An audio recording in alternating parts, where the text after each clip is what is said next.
Assalomu alaykum. Cobalt mashinamizga oyna blok qo'yib berganmiz. Qo'lbosh bossak, oynalarimiz yopiladi. Va qo'shimchasiga afzalsiz qo'yib berganmiz. O'zini radnoy pultidan flash bosib, kabot bosib tursak, o'zi ot bo'ladi. Bagaj yana bosib tursak, mana o'chadi. Endi akamizga qo'shimchasiga temperaturani qo'yib berganmiz. Mana hozir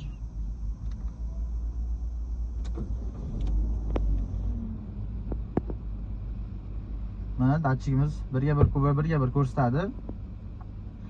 Xo'p, endi bu datchigimizni tablodagi datchikdan afzalligi harorat ozroq ko'tarilsa o'chib yonadi. Bu funksiya tabloda yo'q. Keyin ozroq, ya'ni ko'proq ko'tarilib ketgan bo'lsa, ovozli havo signal beradi. Keyin bu datchigimizning yana bitta funksiyasi bor. Buni bitta bossak, orqa bagaj ochiladi. Tabiiyki bu o'zi mashinada, Cobalt mashinada yo'q bu narsa.